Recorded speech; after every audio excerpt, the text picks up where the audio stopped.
So you're making the documentary, you're building a home, which you're not a builder by trade. Mm-hmm. How are you structuring your day? I'm sure there are probably times when it's incredibly overwhelming and you're thinking, why did I get myself into this? But how do you keep yourself on track? Because you both seem very organized, must be in order to pull this off. Mm-hmm. Maybe it looks better, I don't know. Yeah. I mean, but it looks beautiful from the outside. So how are you structuring your day? Well, the interesting thing is that Merete and I both also work I work almost full-time, and Merete works a lot too. Mm-hmm. Yeah, she also manages a travel, you want to explain? It's kind of like a slow food travel business that I do for my day job. Yeah. Yeah.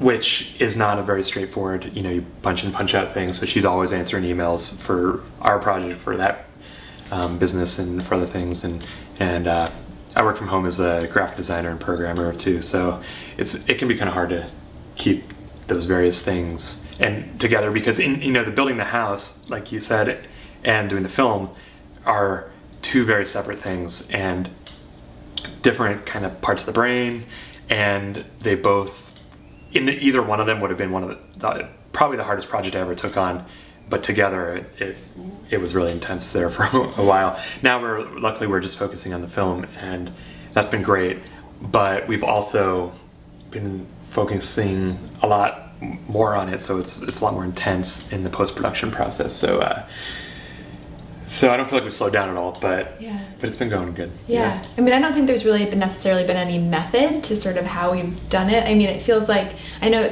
Christopher used to always say with the tiny house that figuring out how to build a house, it was really just a series of breaking it down into small projects. And like when you were doing, the framing, you didn't even think about the electrical, or, I mean, it was really just like one step at a time, figuring out how to do the project that was right in front of him. And I feel like a little bit less so for the film, because we've had to do a little bit more long-term planning, but in a lot of ways it's kind of just been like focusing on, okay, now we need to edit the rough cut, now we need to talk to our friend who's doing the composing, or, I mean, it feels like it's been sort of just like treating it as a lot of little projects rather than huge projects, which would be so overwhelming.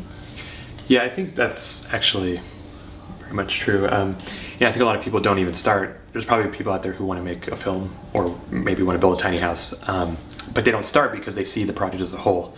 Like, I can never make that house or do this like 2-hour-long film once they start figuring out what's involved, But then if you say, oh, well, maybe I can't do the film, but maybe I could, I don't know, write out a treatment of a film or something like that, and then you take it step by step, and if you don't think about it in the larger project, I think you're a lot more likely to, I mean, you have to keep an eye on it as the larger project, but if you focus on those steps, the larger project becomes a lot more manageable.